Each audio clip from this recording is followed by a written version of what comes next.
Hello friends and welcome to another support spotlight. Today we're going to do a quick guide to Shadow Shaman, who's one of the strongest supports right now in my opinion, at least in pub games.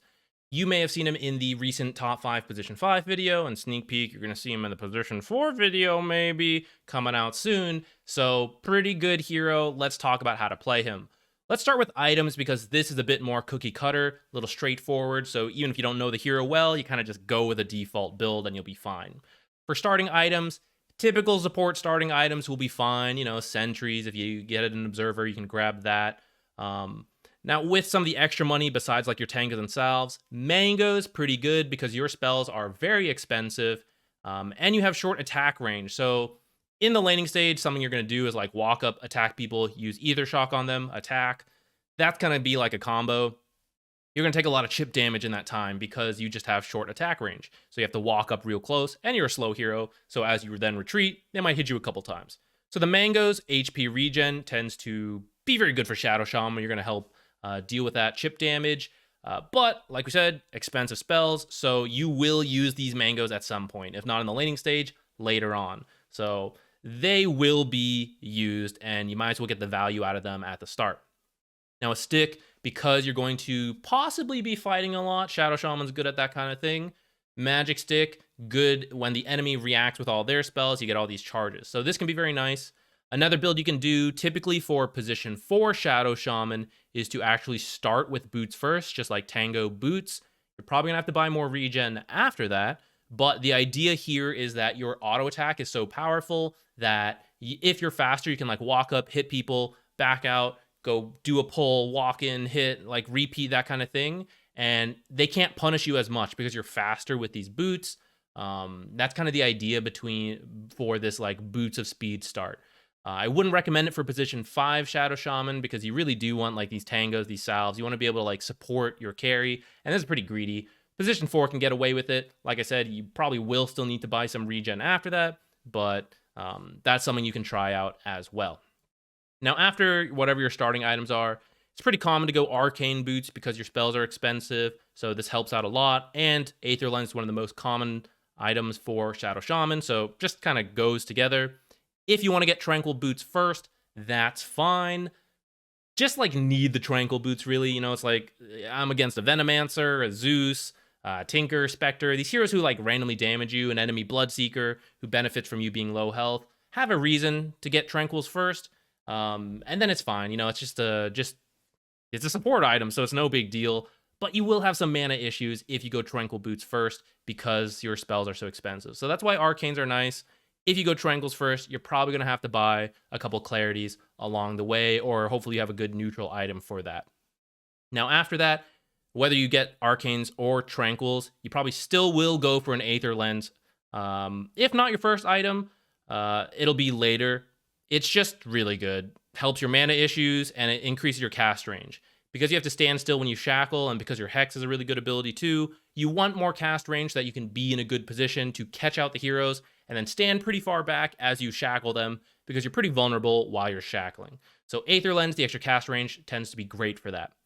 The Shard is now, as of this patch, purchasable at 15 minutes, and that's been really good for Shadow Shaman. It's opened up a new build this patch, which we're going to talk about soon, and it involves building this shard. It's really good. It spawns little serpent wards for them around whatever you shackle, so you can use it to farm, to push out waves, or just get a bit of extra damage on whatever hero you are shackling. So very good ability. Also lets you cast it, your shackle, 100 extra range, so you just get to be that much further back while shackling someone. Then the blink, you have this instant hex ability, so you blink in, you hex someone, and then you follow up shackle. It leads to 8 seconds plus of lockdown, maybe even more depending on the talents you take. And it's just hard to react because someone is blinking in instantly and hexing you instantly. You have to have very quick reaction times to deal with that. So very common purchase on Shadow Shaman, since your purpose kind of is to catch out people, lock them down, and then have this powerful ult to take objectives after that. Other support items can be bought. He is a support, so like, you know, you can do it. But Shadow Shaman is very good at what he is good at, which is this catch and lockdown game. So these are typically the best items for that. BKB tends to be something that you'll see Shadow Shamans buy more than, say, Aeon Disc or Lotus Orb, because not only do you have to survive, but you can't be interrupted on the shackle. So Aeon Disc and Lotus Orb, yes, you might reflect some spells, yes, it might pop and save your life for a little bit, but if they can just stun you right after or silence you, it's like, well, I'm not shackling, so like, what's it matter that I'm alive? That's why you'll see BKBs rather than any of these other defensive life-saving items. You might still see them, but BKB tends to be more important than those. In the late game, Aghanims and Refresher are really powerful. 2 ultimates can really just take objectives even as the enemy is defending, because they have to run into 1 or 2 ultimates of yours, and your team can choose to fight there, or just get the chip damage on the buildings, back off, wait for your ult again, kind of like repeat. So in the late game, this is very powerful. Just a slight misstep from the enemy, and you might take their entire base with 1 of your ultimates, or 2 of your ultimates, because you have the Refresher Orb. With items out of the way, let's talk about skill build. Level 1, you're almost always going to take Ether Shock. It is a very cost-efficient spell for the damage it does, and the combo is to walk up, auto-attack, use Ether Shock, and then auto-attack again. Even with reductions, that's about 200 damage you're going to do to someone in a very short period of time, and you're just kind of like repeat that a couple times throughout the laning stage, or at like in that first couple waves, and you're just going to put a lot of damage on the enemies, and it's going to force them to burn through their regen or just to have to play really far back, and you kind of build an advantage at the very start of the game. So that's why Ether Shock tends to be your first ability. You can start with Shackles level 1. It is 2.75 seconds of stun. So the reason you would do this is if your team is looking for a first blood opportunity, or maybe a big rune fight breaks out and you have a lot of heroes with you, then you just shackle someone for almost 3 seconds and your teammates will do enough damage. This is going to make your first level in the lane a bit weaker, but it can be worth it if you can get first blood, or maybe even a second kill after that, and then the following rune after that. So if you see an opportunity for that, it's not the end of the world to take Shackles level 1, but most of the time you will take Ether Shock. Now level 2, you'll probably take Shackles. So if you didn't take it level 1, then you're doing something like this, or you're doing something like this. At level 2, you want 1 point in both of these, most cases.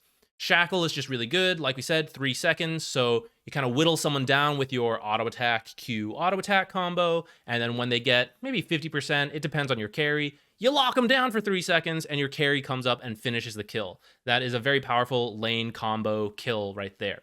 Another example is like they walk under the tower, boom, shackle them for 3 seconds, they take a bunch of tower damage, you maybe get a kill after that, or they have to use a ton of regen. If both enemy laners have easy ways to cancel shackles, you might want to take Hex level 2 instead, because once you cast Hex, you don't have to do anything else. You just get the full 1.25 second stun from there. But doesn't do any damage, and it's only 1.25 seconds stun. It is much cheaper, so like that part's cool, but Shackle tends to just have more utility overall, so if you can, I really recommend you take Shackle level 2. Now from here, you have a bit of flexibility on what you do. At the highest level, you'll kind of see the same build, but I do think it's important to adjust to your bracket. So if you feel in your bracket, your cores are not very efficient, they do a lot of jungling, they maybe constantly run into the same fights in the same part of the map, so they're not pushing lanes very much, then you might want to max Ether Shock first. It increases the amount of targets and damage, and that gives you wave clear. So you can get pretty farmed as you shove out lanes and use Ether Shock to do so quickly, applying map pressure, objectives, all that, and then you get to like ults near them when you are level 6. So that can be very good, and that's one of the classic ways to play Shadow Shaman. At the highest level, this is not as good because of the shard change. So what you're seeing instead is people do this build, where you actually max Shackles first. This is because Shackle is just great in these early skirmishes. You lock someone down for 5 seconds, pretty crazy. And because it now heals as of this patch, you tend to put a target on your back, so they all try to kill you if they don't have stuns and silences, but now you're healing during that, so you're more likely to get the full value out of Shackles. You get that kill, and guess what? You're not even low because you were healing. So as long as you have like a clarity or maybe those mangoes from the start, you're ready to go to the next fight, get another kill, lock someone down for 5 seconds, 8 seconds if you have Hex, or sorry, not 8 yet because it's probably level 1 Hex at this point, but like 6 seconds, 0.25 seconds, you know, still very good. Then you get the shard at 15 minutes we talked about earlier, and those serpent wards from the shackle will then give you a farming ability. So prior to 15 minutes, you're just very active in terms of getting kills, and then possibly using your ult after that for objectives, maybe using your ult in those kills, though objectives is ideal. And then after 15 minutes, you'll still kind of play that way, but you have more room to split push using shackles.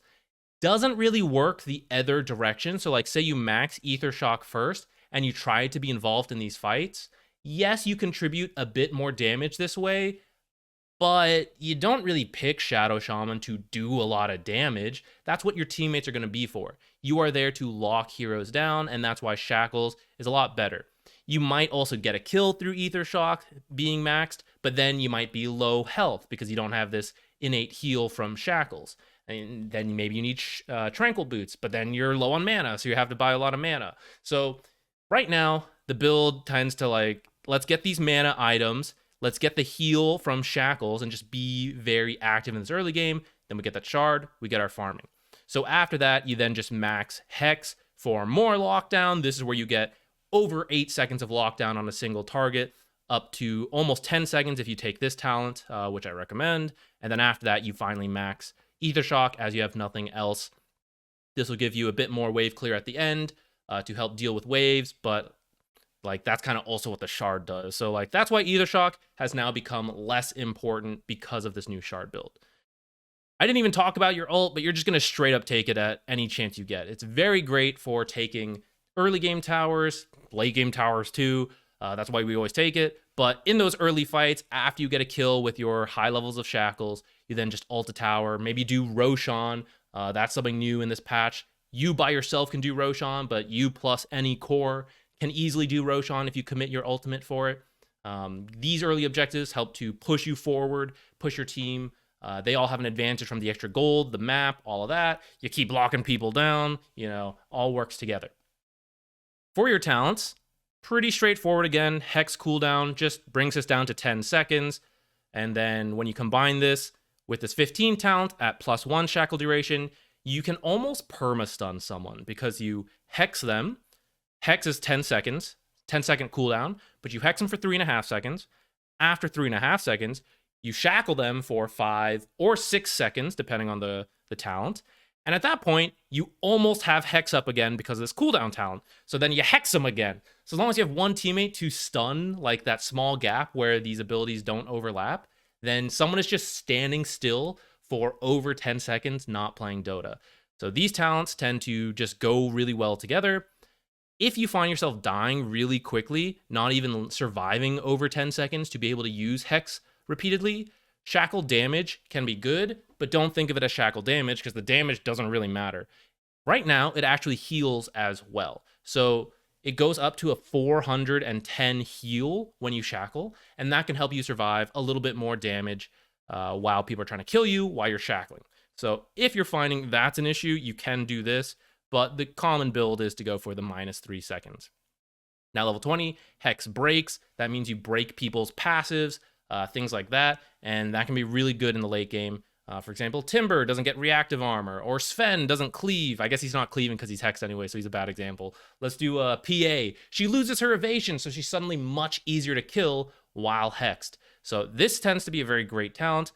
Rather than the Serpent Ward HP, which you're trying to protect anyways while locking people down or like while the team fight's going on. So this is not a bad talent, especially if you're playing like core Shadow Shaman, but this isn't about core Shadow Shaman, this is about support Shadow Shaman. At 25, you can take this right talent for a 700 damage nuke on your Q, which is a lot. But in a late game, your cores typically have enough wave clear, and so they don't really need help pushing out waves. And in team fights, again, you are still about locking people down, so you're like standing still shackling people. You don't even get to use Ether Shock all that frequently. So I prefer this 25 ward damage, especially if you're going to go like Ag's Refresher, because that's going to give you a lot more pushing pressure with your double ultimate. They're just going to do that much more damage, 25 damage, plus the fact that you have 10 wards, maybe 20 with a Refresher, maybe 30 if you have that Refresher shard from those Aegises. or sorry, from the Roshans. So I think this is a lot better of a talent in my opinion, so that when you use it for fights or objectives, it's just doing more damage. And in the late game, by the time you're 25 as a support Shadow Shaman, it really is about either taking barraxes or winning these big fights. I don't think Aethershock is as great as that, as having a stronger ultimate, but I can see cases for 380 Aethershock damage as well, so either way is fine. That is it. Thank you for watching this one. Good luck if you're going to try Shadow Shaman. I really do think he's a great pub hero. He's a classic. Everyone loves recommending Shadow Shaman because you can either get a lot of early kills if your team is good, or if they're bad, you can farm up, scale really well with that double ultimate we talked about, and start taking objectives and winning the game on your own. So give it a shot. Let me know how it goes, and I'll see you guys in the next video. Bye.